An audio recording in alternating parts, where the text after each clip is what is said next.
ยี่เป็นเบิกน้ำมันเครื่องนี่เบิกน้ำมันเครื่องอยู่ระดับหน้าร้านเลยสุดับปั๊มสุก็ติดลูกค้าเนี่ยกำลังจะได้ในออฟฟิศไปเบิกน้ำมันเครื่องหลายอย่างพร้อมเยอะ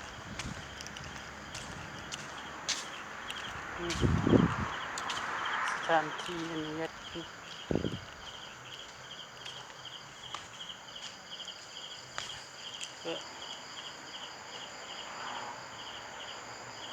ไงรอดในออฟฟิศแล้วมันอยู่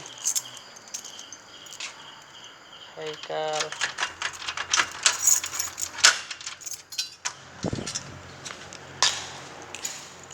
วุดออฟฟิศแล้วเปิดเครื่องโอเค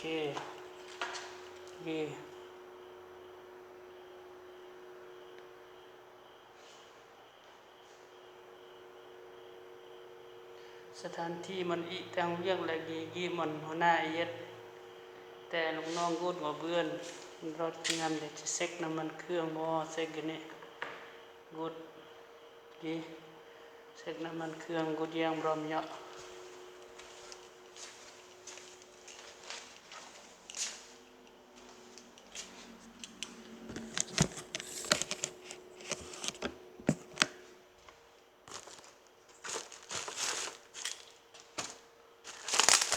เราจะเซ็กน้ำมันเครื่องเด้อ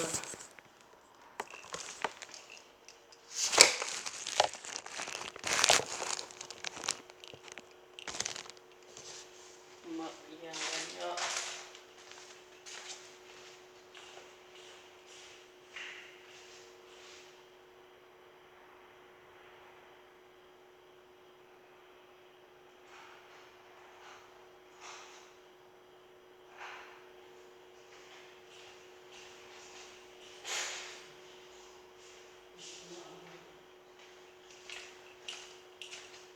เป่าแนว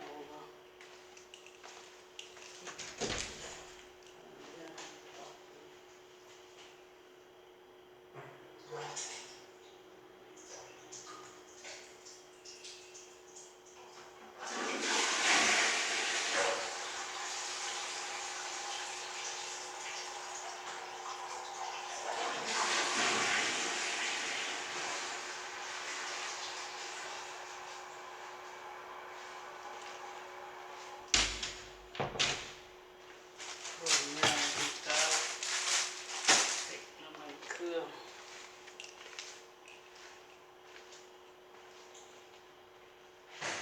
กระดาษม้วนนะ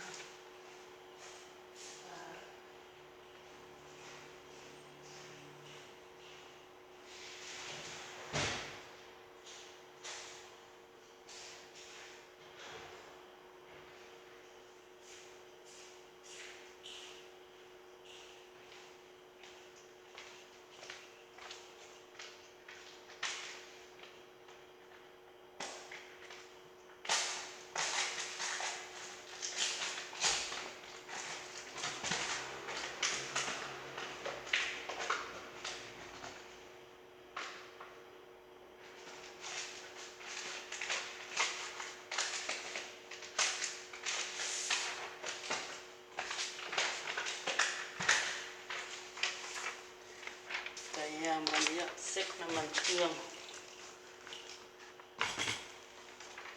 ลองโตมั้ง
ท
ี่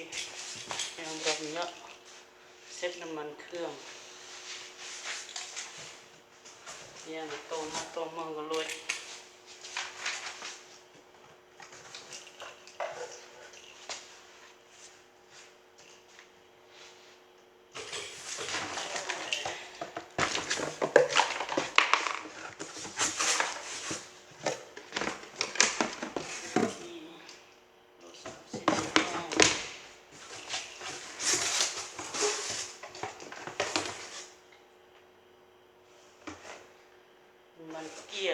น้ำมันเกียร์นี่แบบดีน้ำมันเกียร์เติมมวย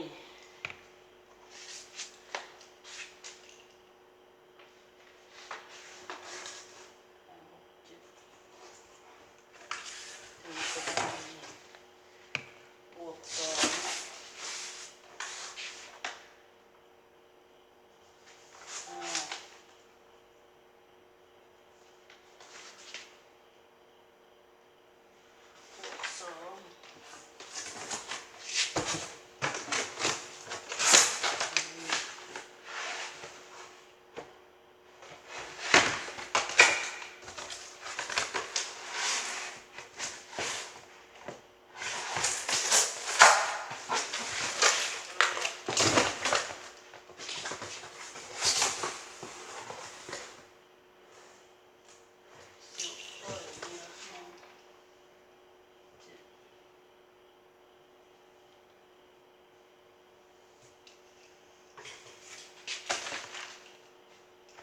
มันอ่ะ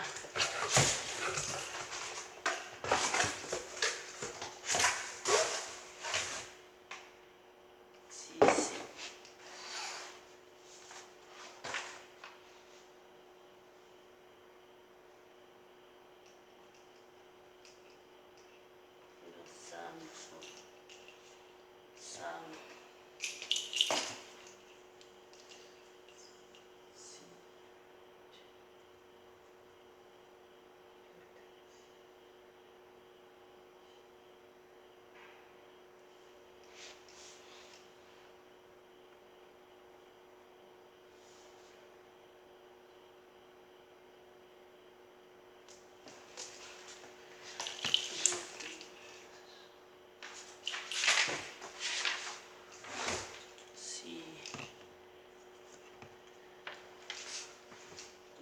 ประโยชน์เติม4 ขวดเงี้ยน้ำมัน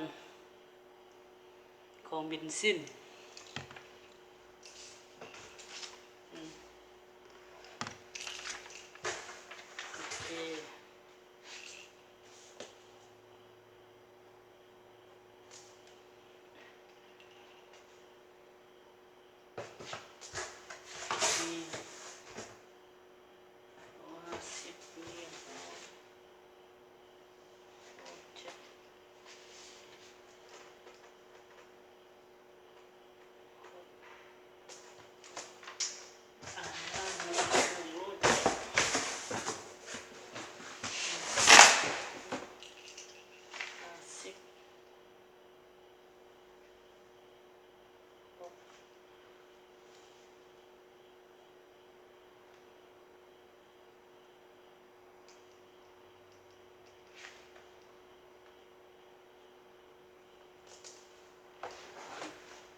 10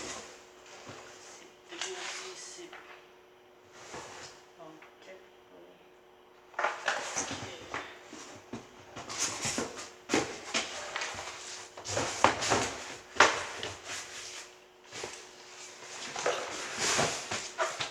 โรยแล้วเรียบร้อยแล้วอันนี้นอกกระเดื่องเสริมง่ายเดี๋ยวโรย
ยี่มา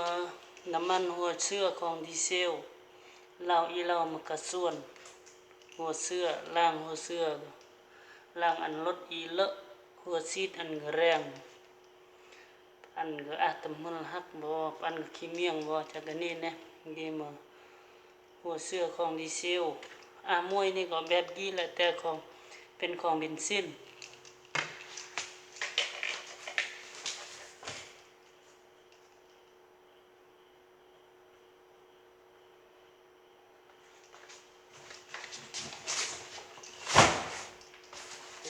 เรียบร้อยมันยี่จะได้มอดนำกันนำบงเดะเพิ่มหม้อไฟลด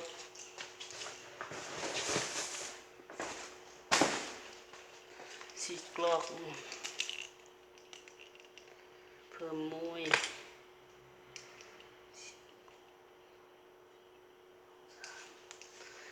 อีเพิ่มมวยพวกนึง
น้ำมันเครื่องอย่างนี้มานำกันเดี๋ยวเรามาไฟลดไทยเรานำกันเดี๋ยวเรามาแบบเดี๋ยวเรามานำกดนำเมื่อกันนี่เด้เดี๋ยวเรามาไฟลดงี้ ก็สองชนิดมวยสีอ่อนสีชมพูสองชนิดนี้แหละนำกันเราเอามาไฟลด